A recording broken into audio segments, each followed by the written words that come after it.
So in addition to hosting this podcast, you know I'm also a restaurant coach. So I work with owners and operators all over the world to help them improve the profitability of their restaurant. I'm also a contributing writer for Bar Restaurant Magazine. I'm the author of the upcoming book. It's called The Restaurant Marketing Mindset. That will be out this fall. More details to come very, very soon. But I'm also a public speaker. So I travel all around the country speaking to rooms filled with owners and operators at trade shows, at expos, at different conventions. And last week was one of the biggest shows of the year. It was Bar Restaurant Expo. It takes place in Las Vegas every March, and it is a party. It is awesome. Last year I gave a talk out there. I was invited back this year. I gave 2 different talks, and I also podcasted live from the floor. You might have heard episode 227. That's where I shared a bunch of lightning round interviews where I interviewed people for about 10 minutes each to ask a bunch of quick questions, and I think we got a lot of really great answers. But one of the questions that I asked everybody was, what are some of your key takeaways from the show?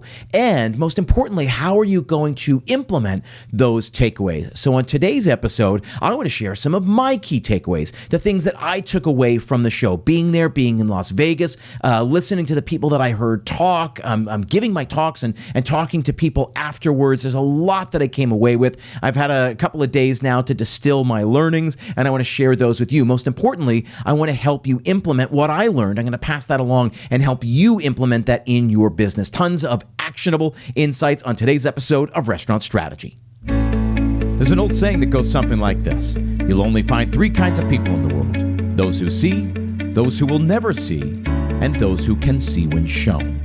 This is Restaurant Strategy, a podcast with answers for anyone who's looking.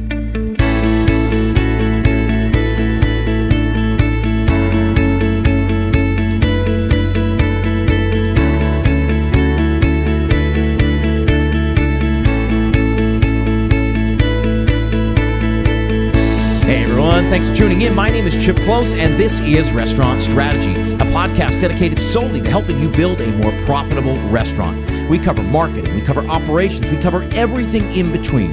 Each week, I leverage my 20-plus years in the industry to help you build that more profitable and more sustainable business. I also work directly with operators all over the world through my P3 Mastermind Program.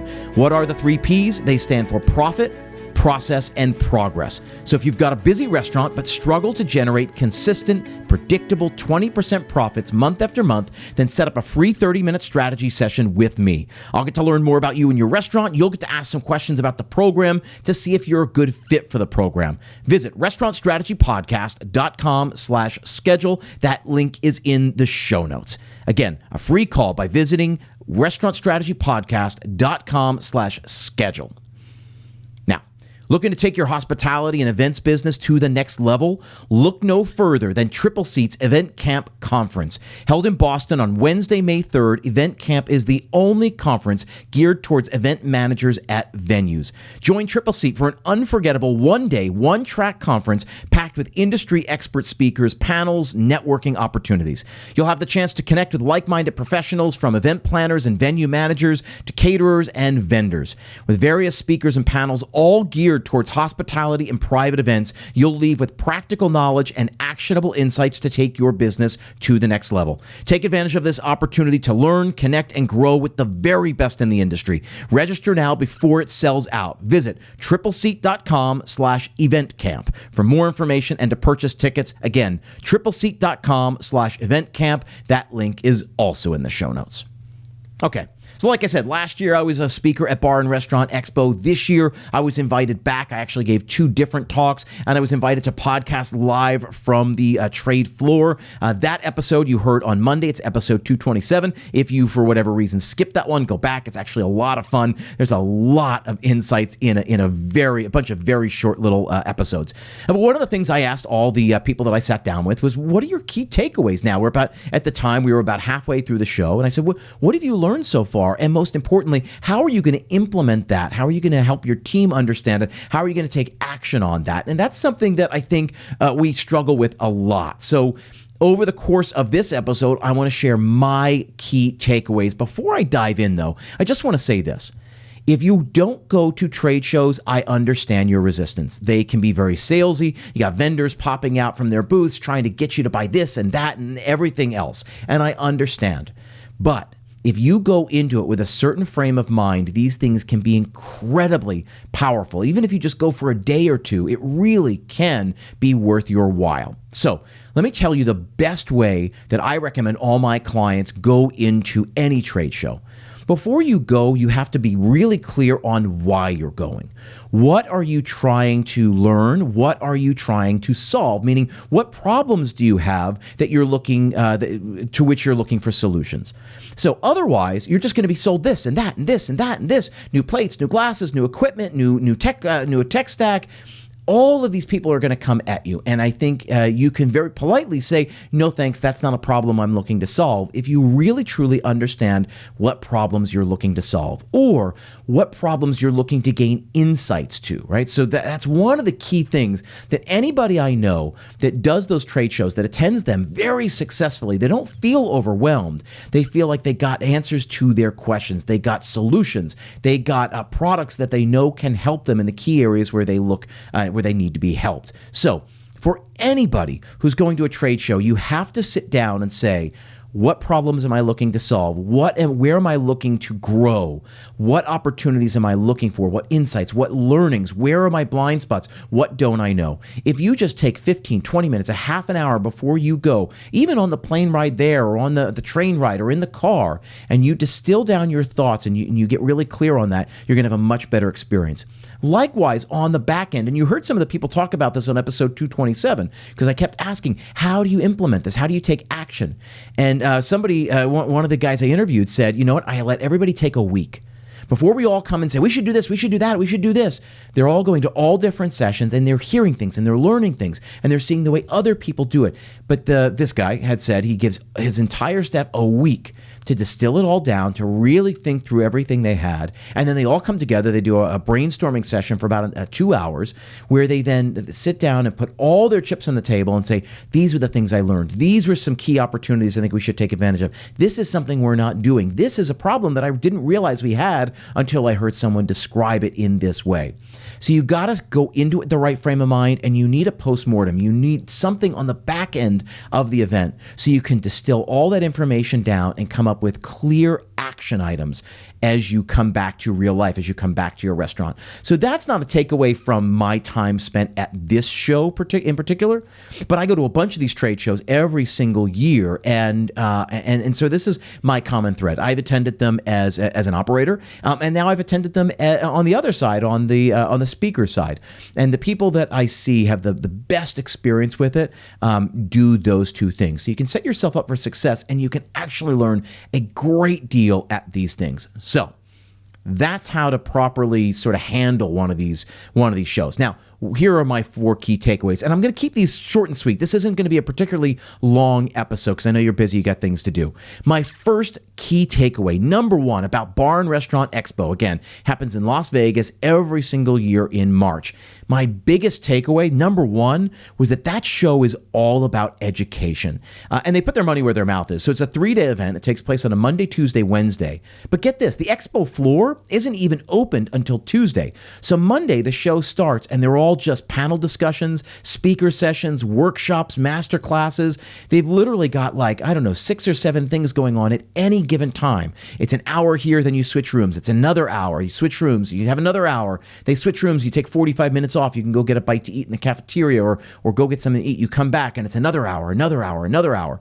And you just sort of map out which talks you want to hear. And if you're going with your team, which I recommend, bring 2, 3, 4 other people, because if there are 6 talks going on at any one point in time, one of you can go to each of those talks and you can cover a lot of ground, take really diligent notes. The biggest takeaway every time I come away from Bar and Restaurant Expo, is that it's all about education, and they pride themselves on that. They put together an incredible lineup of speakers, and I know that sounds very narcissistic, but it's not. I'm really humbled to be part of the lineup that exists there. When you see who else is speaking, it's really, really incredible. And many times there were friends, colleagues of mine, other people who I really look up to in the industry, and they were giving talks right alongside at the same time that I was giving a talk. And it really bummed me out, because those are talks that I would have attended, because I know I'll learn something. I'll learn something and be able to go back to my clients and say, you know what I heard? I hadn't thought of it in this way. This is a great way that we can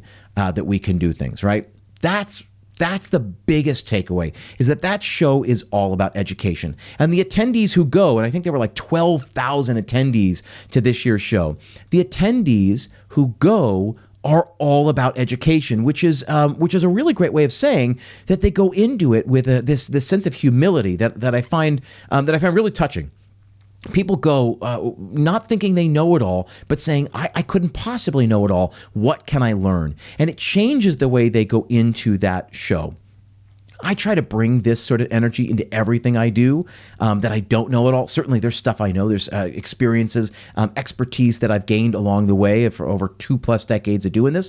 Undoubtedly, many of you guys listening to this, watching this, will feel the same way. However, if you can adopt that amateur's mindset, that novice mindset, and say, great, what don't I know? What new piece of information can I learn? How can I better myself, which is ultimately going to better my business, better my relationship with my customers, my employees, my family, my community, all of that.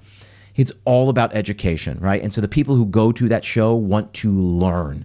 And I think it's really infectious. It's really cool to see. And so if you are of that mindset where you always want to learn, and I'm guessing you are if you're listening to a podcast like this one, I'm guessing this is not the only restaurant podcast you listen to. You're probably listening to entrepreneurship and business and marketing podcasts, trying to better yourself and better your business. A show like Bar and Restaurant Expo is compacted learning.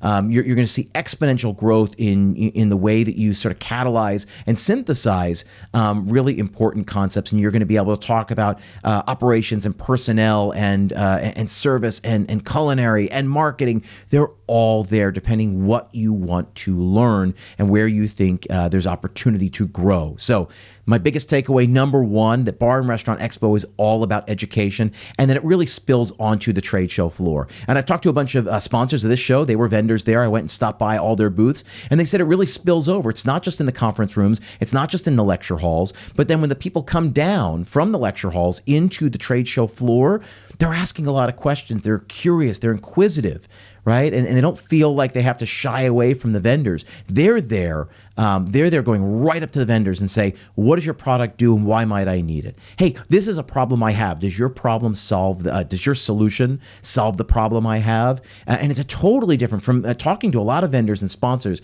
They say it's a very different dynamic than a lot of other shows, which is one of the reasons why they love it so much. And again, it's one of the reasons why I love it so much. So number one takeaway about Bar and Restaurant Expo is that it's a place to go learn. It's a place to be curious and better yourself. And I think that's just awesome. Number two, my next biggest takeaway was that the atmosphere was electric. Now, part of that is the energy of the show. It used to be called the Nightclub and Bar Show, and then they rebranded to be the Bar and Restaurant Expo. So it certainly has some of that nightlife, some of that bar energy to it, right? You're going to have people selling certainly flatware and glassware and equipment and all that, but then you're also having people selling fog machines and lighting equipment and floors that you can install on your club that looks like you're standing on nothing, that like you're going to fall into the floor. You've got all kinds of that stuff too, and then different spirit vendors, right? What's the hip hot new spirit there? Certainly there is that element there, but that's not what struck me, right? That's just natural. That's what you get there. And it's a party. It's very much fitting that it is in Las Vegas. But what it reminded me of is that the atmosphere being electric is that what we do is special, right? We help people celebrate. We help people mark big occasions, or even just escape the monotony of their lives. And certainly, there's a monotony to all of our lives. There's a sameness. There's a routine, and that doesn't mean it's bad. That just means that sometimes you need a change. That's why instead of cooking at home and making a home cooked dinner, we go out as consumers, right? Because we are both merchants and consumers. Every so often, we just want to go out and get taken care of. We don't want to prepare food. We don't want to have to clean up later. We just want someone to go make it for us, bring it to us, clear it away. And we pay for that privilege, that luxury, which we'll come back to in a second. But that's one of the things that really struck me, is that what we do is extraordinary and not everyone could do it. And this show, the Bar and Restaurant Expo, was really a celebration of that. And it reminded me that we should be celebrating that. And it's really easy to get stuck in this place of, labor's up, inflation, fluctuating food prices. And what we do is so hard and trying to guard our margins to just carve out a little bit of profit, and it shouldn't be that. Again, what we do is extraordinary, and we should celebrate that. And we should not be afraid to charge for that. We shouldn't be afraid to charge for the experiences that we provide, because the experiences we provide are valuable to the people that we serve. That's really, really important. For the most part, I think we can charge more than we do. Right? And we're going to get into this in a second, because one of the talks I gave was all about this, the difference between the luxury and the commodity mindset. We will dive into that in a second, because I want to share with you some of the things that struck me having given that talk, and then talking to people, attendees, people who were in the audience, and hearing their thoughts on what I was talking about. And I want to share that with you too. So I'm going to give you the quick little bullet points of the talk I gave, and then I'm going to share with you a little bit of what was shared with me. But really, my second takeaway was that what we do is a celebration. We help people celebrate. We help people mark really big occasions, and I think that's really special. We should celebrate that, because not everyone could do it, and I think we should be unafraid to charge a bit more for the extraordinary experiences that we provide. Now, of course, the key there is we have to provide an extraordinary experience. We have to provide the kind of experience that people can't get just anywhere, which is the next thing that I really invite you to do. Make sure you're not creating the experience that exists down the street, right? You can't be just a sub job. You can't be just a pizza shop. You can't be just a slice joint, just a sushi place. You've got to be the kind of sushi place that doesn't exist anywhere else. That's how you can charge extra for it, by creating something that cannot be gotten anywhere else. Because people can only get it with you, then they'll pay whatever you tell them. It's a simple demand curve. It's this idea of scarcity. We pay for scarcity. That's why early baseball cards are so valuable, because they're scarce. They didn't think they were a big deal. They didn't make that many of them, so there were only a few left.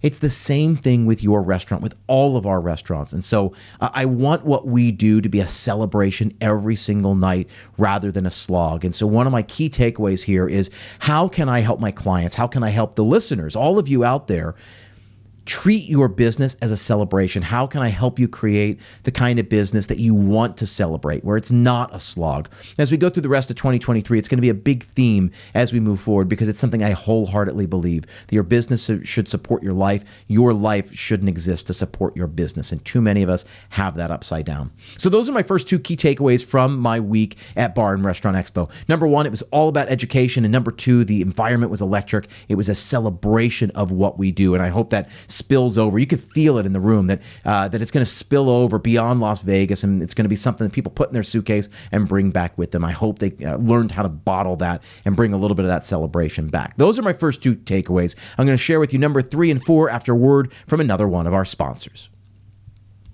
Now, running a restaurant is already a tough job. You're busy keeping customers fed and employees paid while working with razor-thin profit margins. The last thing you should be worried about is if you're doing sales tax right. That's why you should consider automating sales tax for your restaurant point of sale system. Collecting and filing sales tax on your own can be stressful, can also be time-consuming. It can leave your business vulnerable to accidentally missing tax payments or not having enough money in the bank to cover your tax obligations. DAVO by Avalara simplifies sales tax for your restaurant and brings peace of mind through automation to help you pay the full amount you owe on time. Just integrate the DAVO app with your existing POS like Clover, Toast, or Square, or Spot On, and then set up your business and banking information. DAVO will take sales data from your POS system and determine how much sales tax you collected each day. Then it sends a request to your bank to have your sales tax put into a secure holding account. This keeps your sales tax separate from your revenue and helps reduce potential confusion about available funds. You get a daily email from DAVO letting you know exactly how much sales tax was transferred. When your sales tax is due, DAVO automatically remits your sales tax to the appropriate authority on your behalf in full and on time. Is your restaurant in a state that does on-time filing discounts? If it is, then DAVO will automatically send this refund back to your bank. Don't let sales tax spoil your business. Stay on top of sales tax with automation from DAVO by Avalara, so you can spend less time in the back office and more time in the front of house. Learn more at DAVOsalestax.com/restaurant strategy and try DAVO free for the first month. That's DAVO, DAVO, salestax.com/restaurant strategy. As always, that link is in the show notes. On today's episode, we're talking all about the Bar and Restaurant Expo. It takes place in Las Vegas every single year. I did one of these episodes last year. I love doing it every single year.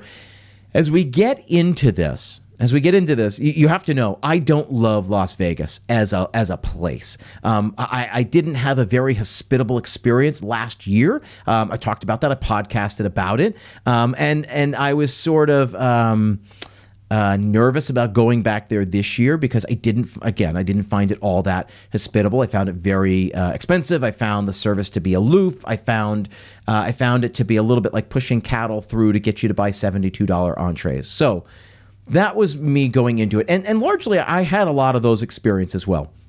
Although this year, I was able to get off the strip with people who really knew what they were doing and where they were going, and I just sort of followed them, and I had some really cool experiences, which we'll talk about at some point. But going into Bar Restaurant Expo, I'm always really excited to go to the show and a little trepidatious to go to Las Vegas because, again, it's not my favorite place. But I had a much better time this time.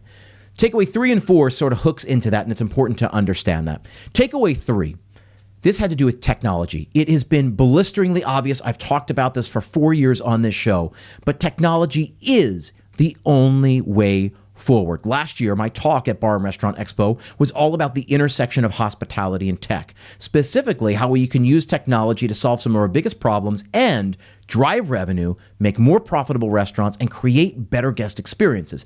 And guess what? More profit and better guest experiences are not exclusive. They go hand in hand. It sounds counterintuitive, right? Because we think we're making more money. That means we're taking more money from our people. The less money they part with, the less happy they are, or the more money they part with, the less happy they are. And it couldn't be further from the truth. People go out to dinner to spend money. The decision is not, should I spend $60 tonight or $80 tonight? The idea, the thought process is, and you check with yourself, you do the same thing. The decision is, should I go out and spend money at all, or should I just stay home and save that money?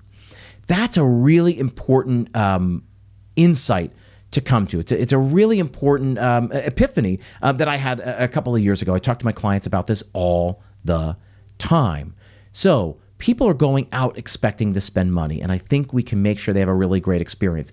Technology, I believe, is the only way forward. Certainly, I've talked about it on this show. Last year, I gave this talk about hospitality and tech, how we can use technology to actually free up our people to create more hospitable experiences. I stand by that. I bumped into a lot of people at the show who were there at my talk last year who specifically sought me out this year to hear what I had to say, and they were still talking about that talk and about what they took away from that talk. Maybe I'll share it on this show one day. Maybe I'll just sort of, because I recorded it, maybe I'll just share the recording so you can listen. We'll see if anybody cares that much. But technology is the only way forward. The caveat to that is that only when it helps us free up our people, like I said, this intersection of hospitality and tech, if it can free up our people to be more human, to create better service, then it works. And if it's just to replace the humans, I don't know that it will work, certainly not in the long term, because I think this has to do with why people go out to eat in the first place, right?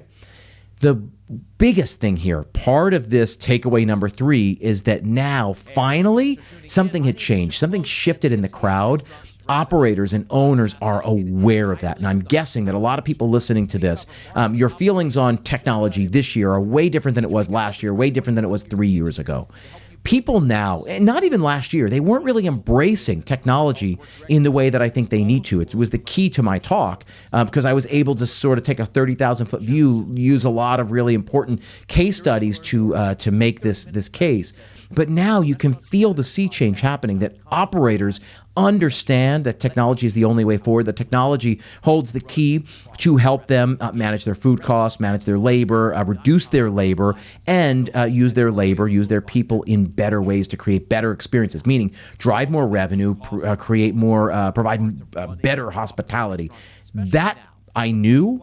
And now it's really cool watching other people acknowledge that. That was very clear watching operators approach the tables at different software companies there that are providing, right? When I was there at the Spot On desk, when I was there at the 7 Shifts desk, when I was there at all of these different desks, it was very, very obvious to listen. The conversations were different than they were last year, and that is Awesome. So if you're still one of those people who are on the fence about technology, think, oh, I don't want to make it transactional, I don't want to make it cold and unfeeling, you're not. It won't. Trust me. There is a path forward, and I urge you to get on board with it. That was the big takeaway, is that not only is technology the path forward, all the speakers felt that, all the tech vendors felt that, but now you can feel the operators feeling that too, and they understand the importance of understanding their tech stack. How are we processing online orders? How are we taking care of sales tax? How are we taking care of our back office? How are we managing our people and our scheduling and keeping our labor numbers on target? All of that was very, very clear watching people do that. Now, my fourth takeaway has to do with one of the talks I gave. So one of the talks I gave was all about the luxury mindset. I've talked about this a little bit on this show, but I spend a lot of time thinking about commodities versus luxuries, right? So commodity is an ordinary product, a base good, right? Flour, eggs, milk. All things being equal, it doesn't matter which one you choose. And in fact, the commodity mindset says that all things being equal, the consumer will choose based on one of three criteria: familiarity, convenience, or price. And so I gave this talk, and it has nothing to do with luxury products. It has to do with learning from the best luxury brands in the world, like Hermes, like Aston Martin, like Krug, to understand what do they do to create scarcity, what do they do to generate, 400, 500, 600% markups and more.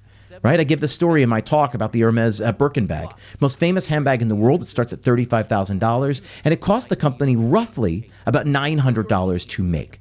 So $900 to make, they sell it for $35,000. That's incredible. Why can they do this extraordinary markup?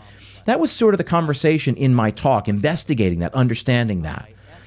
What became very obvious, because I got some pushback from some people in the audience, said, well, I just serve a pizza place. And I love it when people say that, because I use DeFara.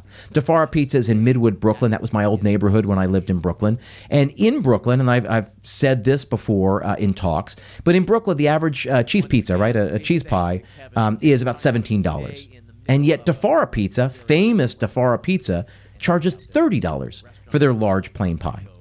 So 17 is the going rate, they charge 30. Why can they get away with charging twice as much? Certainly they're famous. Certainly they're a legacy brand, right? They're not a luxury product, but when we think of pizza, we think it's a cheap food. $30 for 8 slices of pizza is still kind of cheap. Yeah, not as cheap as $17, but we're not talking about spending $35,000 on a purse. So they've applied this luxury mindset to their product, and we can look at all different products and do that. Basically, my challenge to the room was, how do we create products that people will go out of their way for, products that people will pay extra for? And I think that's a really important conversation, because that's ultimately what we're doing. Because all things being equal, and if you've got a product that is equal to another similar product, then the consumer will make their choice based on one of those three criteria: convenience, familiarity, or price. Meaning they go to the one that's closest, they go to the one they know, or they go to the one that's cheapest. And when we do that, we get into a death spiral, and it ends up being a race to the bottom. And we keep going lower and lower and lower to try to undercut the competition. Seth Godin famously says, price is the last refuge of a marketer who doesn't know what else to do. If you're only using price, if you're only competing on price, you're missing so many other interesting levers and tools that you can use, right? So how can we convince? How can you charge twice for your pizza and still convince people that it's worth it, that it's worth the extra cost, that it's worth going out of your way for that pizza? That's largely what DeFara does. DeFara is in the middle of Brooklyn. It's sort of in a sort of no-name little neighborhood. It's not famous, it's not convenient to get to for most of Brooklyn, and yet they get people coming out there and spending extra for it. So I put that forward to the group, and now I said I was going to bring this around to my experience of Vegas. Here's the example, and I gave this example when I was on stage, because people said, well, we're not talking about a luxury good or whatever, I said, no, we're talking about the luxury mindset. I said, there are plenty of luxury items, luxury goods, that are actually a commodity. The perfect example is there in Vegas. You've got all these like fancy, shiny hotels, fancy restaurants that charge a fortune for dinner, and they're just a commodity. They're just the same as every other restaurant on the Strip. Certainly, there are exceptions, but for the most part, the hundreds of restaurants up and down the Strip, they are luxury products that are actually playing a commodity game. And I found that really interesting. When I said that, a lot of these ideas started clicking with the people in the audience. It's not about creating a luxury product. It's not about creating a truffle and caviar pizza. It's about creating a pizza that people are willing to pay a little bit extra for and are willing to go out of their way for. If you do that, you will have a very successful business. All up and down the Strip, it's a bunch of luxury products that are actually playing a commodity game. And one night I went out on a food crawl. So one of the guys I was out there with, another speaker, a guy named Rev Ciancio. He's been on this podcast a couple of times. I adore this guy, and he knows Vegas certainly much better than I do. And so we put together a food crawl of like 4 or 5 different places. And so we started at dumplings, then we went for pizza, then we went, the pizza place was a perfect example. It was a place called the Red Dwarf. Red Dwarf is in a strange part of town. It's not necessarily where you'd get out and decide to hang out. It's a dive bar. It's like a punk tiki bar. So it's got all sort of like tiki decorations and like weird like punk rock posters, and it's really dimly lit and sort of dingy. We went in there. We had such a phenomenal time, and they specialize in Detroit style pizza, which full admission here, I'd never had, 42 years on this planet, I've never had Detroit-style pizza before. Oh my gosh, this stuff is so good. Everybody in Detroit, I'm so sorry. You guys have figured something out. It was awesome. It's made with like a Wisconsin brick cheese, sometimes with mozzarella as well. It's a square, it's like a rectangular pizza. They serve in that they bake in a special kind of tin. It's not thick and dense like a Sicilian pizza. It's almost like a focaccia. And then they put cheese all the way around the side, and so the cheese gets really crunchy, gets crispy while it bakes. And so you get like the soft dough and the and sort of the salinity of the cheese, the fattiness, and then the crispiness of the cheese that's baked on the side. Dude, it was awesome. Beyond that, I was also blown away by the service. Service was the guy comes in, we were at, there were 20 of us or 25 of us. Bartender comes out and he says, hey, this is how I'm going to do it. I'm going to just run separate tabs for everybody.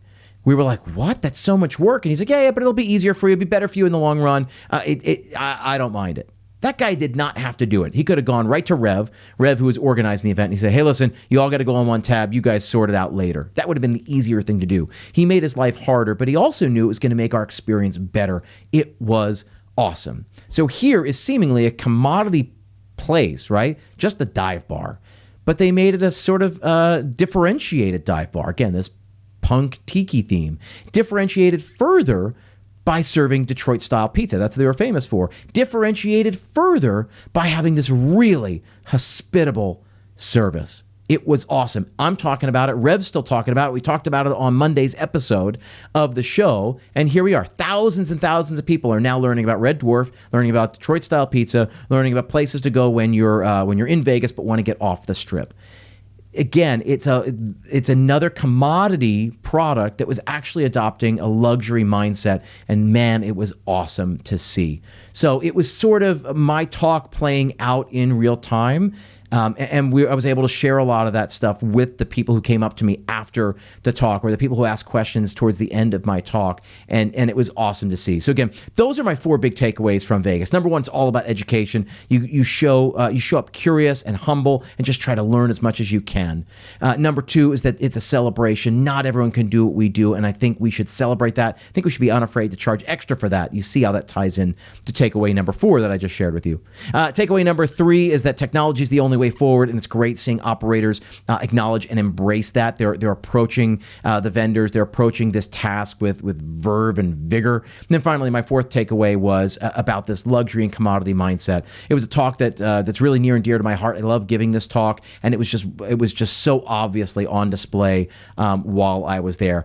Those are my 4 takeaways from Bar and Restaurant Expo. Again, it happens every March. I will be back out there next March, and I hope to see many of you guys. I want to leave you with one final thought. Again, if you're curious to learn more about my P3 Mastermind, I work with owners and operators all over the world. We've got 2 groups. We are actually just about to fill up both of those groups, and we're opening up a 3rd and a 4th group starting in June. We're probably just going to fill these up all at once, and then when they're filled, they are going to be closed, and that's going to be all that I'm going to bring on through the rest of the year. So if you want to get in on those groups, I urge you to please set up a free strategy session with me. It's a 30-minute coaching call where I get to learn more about you and your business. We'll coach through some things. I'll tell you more about the program. You'll ask some questions. We'll see if you're a good fit for the program. If you want to join us, we can talk about the next steps. I promise you this group works. We got 25 people in one group and about 19 or 20 in the other group. We cap them strictly at 25. So we're going to open the 2 other groups in June. If you want to be in those groups, you have to get in touch with me, set up a call. That's what I'm doing all April and May. I am filling up those true groups, and I want to fill them up all in one go so that they're done. They're good to go. And then we can take a breath and figure out where we go from there. We're helping tons of operators all over the world build more profitable businesses. And if you need help with profitability, I would love to help you. I appreciate you guys being here as always, and I will see you next time.